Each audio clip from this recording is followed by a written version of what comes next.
rolling? Not yet? Alright.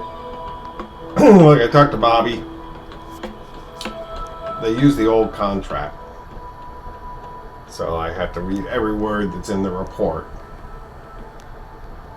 This sucks. I can't have this. I had that trouble in Cleveland. And then, I read the transcripts for the Anthony Weiner trial. And that was bad. Very bad. Now this one. It's really messing with my career.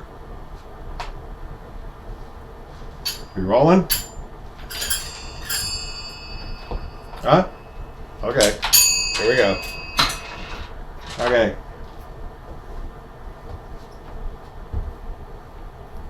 F. The President's efforts to curtail the special counsel investigation. Overview. 2 days after the President directed McGahn to have the special counsel removed, the President made another attempt to affect the course of the Russia investigation. On June 19, 2017, the President met one-on-one with Corey Lewandowski in the Oval Office and dictated a message to be delivered to Attorney General Sessions that would have the effect of limiting the Russia investigation to future election interference only. 1 month later, the President met again with Lewandowski and followed up on the request to have Sessions limit the scope of the Russia investigation. Lewandowski told the President the message would be delivered soon. However, the President publicly criticized Sessions in an unplanned press interview, raising questions about Sessions' job security. 1. The President asked Corey Lewandowski to deliver a message to Sessions to curtail the special counsel investigation. On June 19, 2017, 2 days after the President directed McGahn to have the special counsel removed, the President met one-on-one in the Oval Office with his former campaign manager, Corey Lewandowski. Senior White House advisors described Lewandowski as a devotee of the President and said the relationship between the President and Lewandowski was close. During the June 19th meeting, Lewandowski recalled that after some small talk, the President brought up Sessions and criticized his recusal from the Russia investigation. The President told Lewandowski that Sessions was weak and that if the President had known about the likelihood of recusal in advance, he would not have appointed Sessions. The President then asked Lewandowski to deliver a message to Sessions and said, "Write this down." This was the first time the President asked Lewandowski to take dictation, and Lewandowski wrote as fast as possible to make sure he captured the content correctly. The President directed that Sessions should give a speech publicly announcing, "I know that I've recused myself from certain things having to do with specific areas, but our POTUS is being treated very unfairly. He shouldn't have a special prosecutor counsel because he hasn't done anything wrong. I was on the campaign with him for 9 months. There were no Russians involved with him. I know for a fact because I was there. He didn't do anything wrong except he ran the greatest campaign in American history." The dictated message went on to state that Sessions would meet with special counsel to limit his jurisdiction to future election interference. Now, a group of people want to subvert the Constitution of the United States. I am going to meet with the special prosecutor to explain this is very unfair and let the special prosecutor move forward with investigating election meddling for future elections so that nothing can happen in future elections.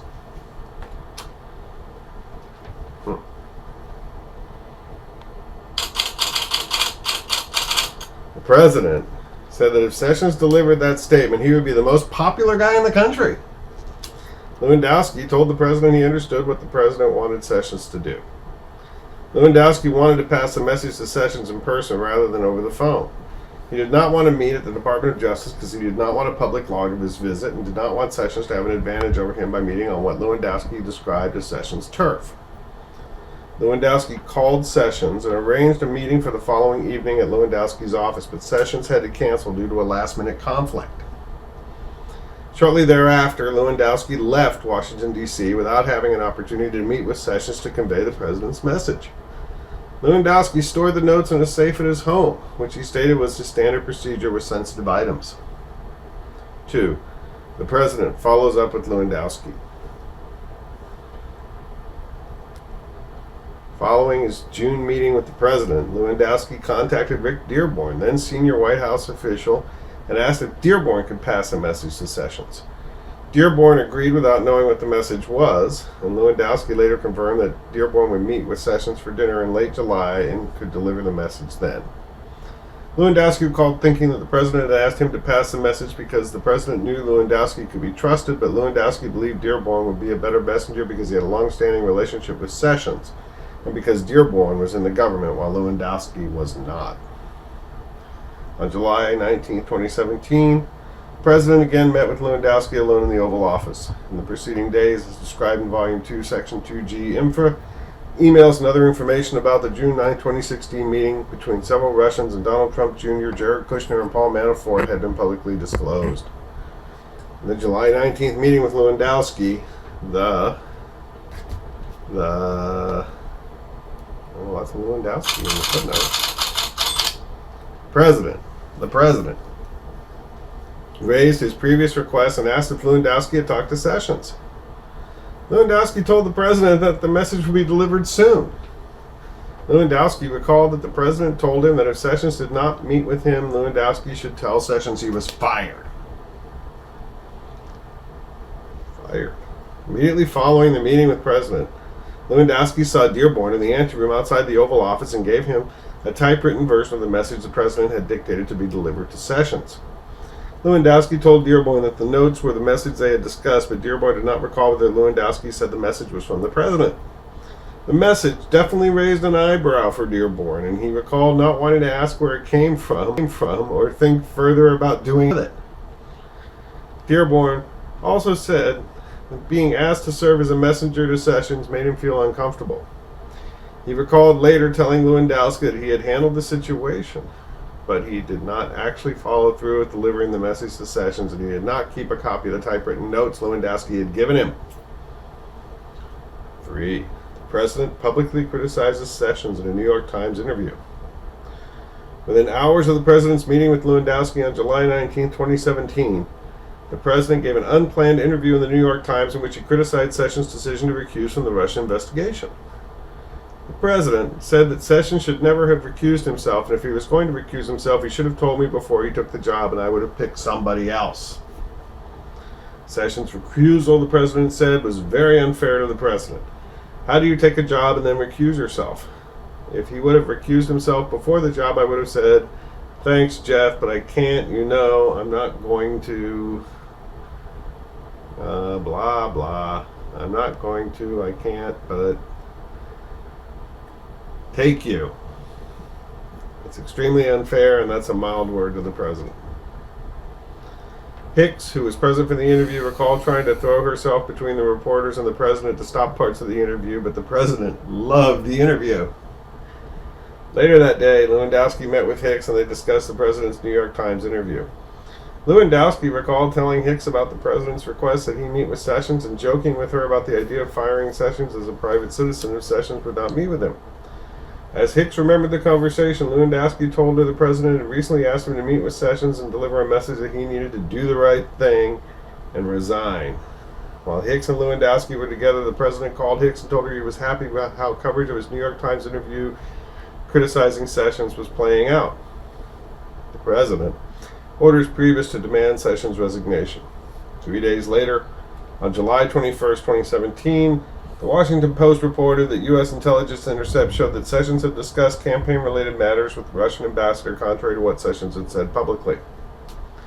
That evening, Priebus called Hunt to talk about whether Sessions might be fired or might resign. Priebus had previously talked to Hunt when the media reported on tensions between Sessions and the president, and after speaking to Sessions, Hunt told Priebus that the president would have to fire Sessions if he wanted to remove Sessions because Sessions was not going to quit. According to Hunt, who took contemporaneous notes of the July 21st call, Hunt told Priebus, as they had previously discussed, Sessions had no intention of resigning. Hunt asked Priebus what the president would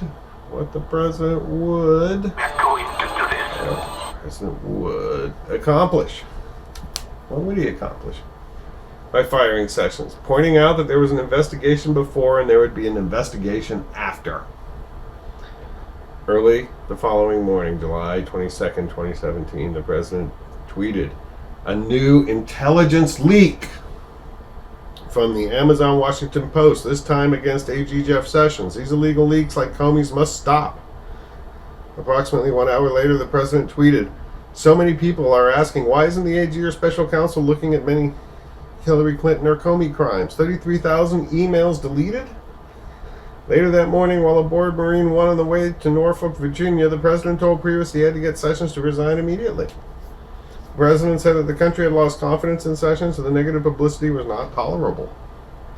According to contemporaneous notes taken by Priebus, the president told Priebus to say that he needed a letter of resignation on his desk immediately, and that Sessions had no choice but must immediately resign. Priebus replied that if they fired Sessions, they would never get a new attorney general confirmed, and that the Department of Justice and Congress would turn their back on the president, but the president suggested he could make a recess appointment to replace Sessions.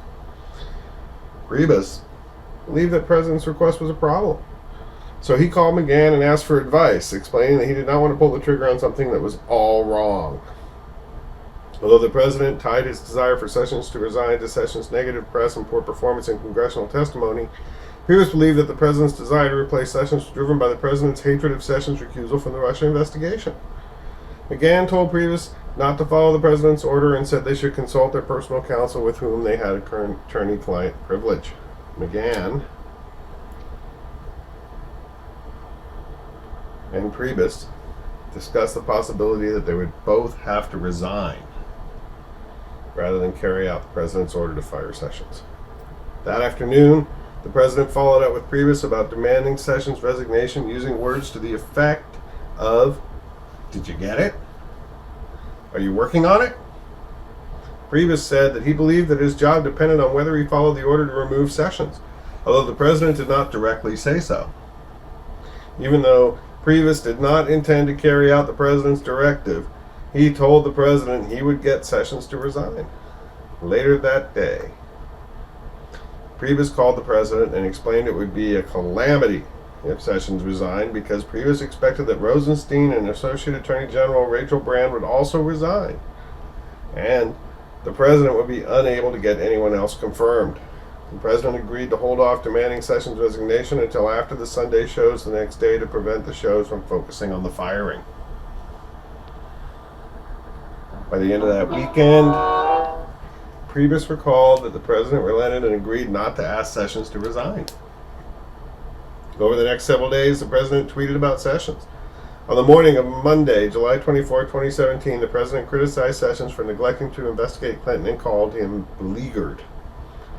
On July 25th, the president tweeted, "Attorney General Jeff Sessions has taken a very weak position on Hillary Clinton crimes. Where are emails and DNC server and intel leakers?" The following day, July 26th, the president tweeted, "Why didn't AG Sessions replace acting FBI Director Andrew McCabe, a Comey friend who was in charge of the Clinton investigation?" According to Hunt, in the light of the president's frequent public attacks, Sessions prepared another resignation letter, and for the rest of the year carried it with him in his pocket every time he went to the White House. A lot of pockets in this thing. Pockets. In analyzing the president's efforts to have Lewandowski deliver a message directing Sessions to publicly announce that the special counsel investigation would be confined to future election interference, the following evidence is relevant to the elements of obstruction of justice. A. Obstructive act. The president's efforts to send Sessions a message through Lewandowski would qualify as an obstructive act if it naturally obstruct the investigation and any grand jury proceedings that might flow from the inquiry. The president sought to have Sessions announce that the president shouldn't have a special prosecutor counsel and that Sessions was going to meet with the special prosecutor to explain this is very unfair and let the special prosecutor move forward with investigating election meddling for future elections so that nothing can happen in future elections. The president wanted Sessions to disregard his recusal from the investigation, which had followed from a formal DOJ ethics review, and have Sessions declare that he knew for a fact there were no Russians involved with the campaign because he was there. The president further directed that Sessions should explain that the president should not be subject to an investigation because he hasn't done anything wrong. Taken together, the president's directives indicate that Sessions was being instructed to tell the special counsel to end the existing investigation into the president and his campaign, with the special counsel being permitted to move forward with investigating election meddling for future elections. B. Nexus to an official proceeding. As described above, by the time of the President's initial one-on-one with Lewandowski on June 19, 2017, the existence of a grand jury investigation supervised by the special counsel was public knowledge. By the time of the President's follow-up meeting with Lewandowski, redacted for grand jury, oddly enough, see Volume 2, Section 2G Infra, to satisfy nexus requirement, it would be necessary to show that limiting the special counsel's investigation would have the natural and probable effect of impeding that grand jury proceeding. Intent. C. Substantial evidence indicates that the President's efforts to have Sessions limit the scope of the special counsel's investigation to future election interference was intended to prevent future investigative scrutiny of the President and his campaign's conduct. As previously described, see Volume 2, Section 2B Supra, the President knew that the Russia investigation was focused in part on his campaign, and he perceived allegations of Russian interference to cast doubt on the legitimacy of his election. The President further knew that the investigation had broadened to include his own conduct and whether he had obstructed justice. These investigations would not proceed if the special counsel's jurisdiction were limited to future election interference only. The timing and circumstances of the President's actions support the conclusion that he sought that result. The President's initial direction that Sessions should limit the special counsel's investigation came just 2 days after the President had ordered McGahn to have the special counsel removed, which itself followed public reports that the President was personally under investigation for obstruction of justice. The sequence of those events raises an inference that after seeking to terminate the special counsel, the President sought to exclude his and his campaign's conduct from the investigation's scope. The President raised the matter with Lewandowski again on July 19, 2017, just days after the emails and information about the June 9, 2016 meeting between Russians and senior campaign officials had been publicly disclosed, generating substantial media coverage and investigative interest. The manner in which the President acted provides additional evidence of his intent. Rather than rely on official channels, the President met with Lewandowski alone in the Oval Office. The President selected a loyal devotee outside of the White House to deliver the message, supporting an inference that he was working outside White House channels, including McGahn, who had previously resisted contacting the Department of Justice about the special counsel. The President also did not contact the acting Attorney General, who had just testified publicly that there was no cause to remove the special counsel. Instead, the President tried to use Sessions to restrict and redirect the special counsel's investigation when Sessions was recused and could not properly take any action on it. July 19, 2017 events provide further evidence of the President's intent. The President followed up with Lewandowski in a separate one-on-one meeting 1 month after he first dictated the message for Sessions, demonstrating he still sought to pursue the request. And just hours after Lewandowski assured the President that the message would soon be delivered to Sessions, the President gave an unplanned interview to the New York Times in which he publicly attacked Sessions and raised questions about his job security. 4 days later, on July 22, 2017, the President directed Priebus to obtain Sessions' resignation. That evidence could raise an inference that the President wanted Sessions to realize that his job might be on the line as he evaluated whether to comply with the President's direction that Sessions publicly announced that, notwithstanding his recusal, he was going to confine the special counsel's investigation to future election interference. And that takes us to the end of Section F, where the President tried to F up the special counsel. Donald Trump ignores me and I don't know why. From everything the Trumpster hates rolled up into one guy. I'm sleepy and I'm nasty and I'm shady too, but not recused like Sessions. Was his name Magoo? Just like Crooked Hillary or maybe Lying Chuck. But no matter what I try, Don don't give a fuck. But I ain't no nervous Nancy or no sleazy Adam Schiff. Someone tell me how to get this ass to give a shit.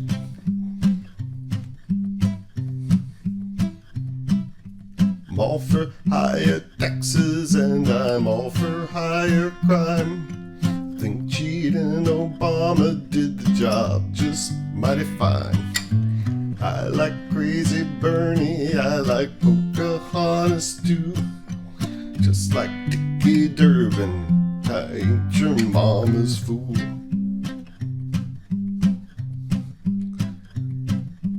Donald Trump ignores me and I don't know why. I'm everything the Trumpster hates rolled up into one guy. Lying, weak, heartless, slimeball, slippery, sanctimonious,